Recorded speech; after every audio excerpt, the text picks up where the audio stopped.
Hello friends, welcome to Narmada's Tamil Kitchen. இது வரைக்கும் என் சேனலை சப்ஸ்கிரைப் பண்ணலைன்னா சப்ஸ்கிரைப் பண்ணுங்க, கூடயே பெல் பட்டனையும் கிளிக் பண்ணுங்க. இன்னைக்கு வீடியோல நம்ம என்ன பார்க்கலாம்னா தலைமுடி சம்பந்தப்பட்ட பிரச்சனைக்கான ஒரு சிம்பிளான சொல்யூஷன் தான் நாம பார்க்க போறோம். ஒரு ஹோம்மேட் ஹேர் ஆயில் நான் பண்ண போறேன். அதுக்கு ஒரு pan எடுத்து வச்சிருக்கேன். இந்த pan நல்லா ஹீட் பண்ணிக்கோங்க. ஹீட் ஆன பிறகு நான் 100 ml கோகனட் ஆயில் ஆட் பண்றேன். நான் கோகனட் ஆயில் எடுத்திருக்கேன். உங்களுக்கு நல்லெண்ணெய் வேணும்னாலும் நீங்க நல்லெண்ணெயிலயும் இது பண்ணலாம். இதை நல்லா உங்களுக்கு கொஞ்சமா சூடாகிற வரைக்கும் காய்ச்சிக்கோங்க.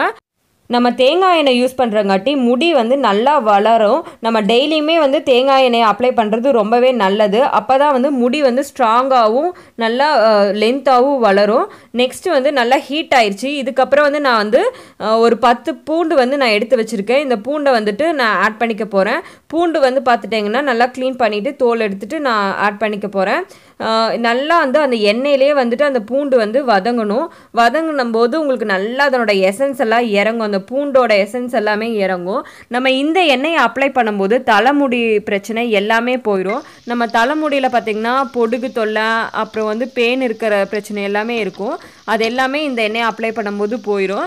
நல்லா பார்த்திங்கன்னா இந்த அளவுக்கு எண்ணெயில் அது ஃப்ரை ஆகணும். ஒரு கோல்டன் கலர் வர அளவுக்கு வதக்கி எடுத்துக்க போகிறோம். தேங்காய் எண்ணெயில் ஃப்ரை பண்ணும்போது நல்லா மணமாக இருக்கும் இந்த இது.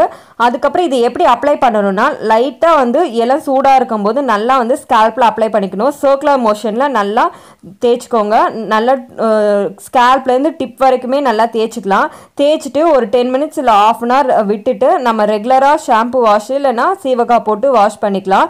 நமக்கு பூண்டில் பார்த்திங்கன்னா ஆன்டி ஃபங்கல் இருக்கங்காட்டி உங்களுக்கு பெயின் பிரச்சனை, அதுக்கப்புறம் பொடுகு பிரச்சனை எல்லாமே இந்த எண்ணெயை அப்ளை பண்ணும்போது உங்களுக்கு போகும். அதுக்கப்புறம் ஹேர் ஃபாலும் ரெடியூஸ் ஆகும். ஹேர் க்ரோத் நல்லா இருக்கும் இந்த எண்ணெயை அப்ளை பண்ணும்போது. இந்த வீடியோ உங்களுக்கு பிடிச்சிருக்கும்னு நினைக்கிறேன். பிடிச்சிருந்ததுன்னா கண்டிப்பாக லைக் பண்ணுங்கள், ஷேர் பண்ணுங்கள், சப்ஸ்கிரைப் பண்ணுங்கள். தேங்க்ஸ் ஃபார் வாட்சிங்.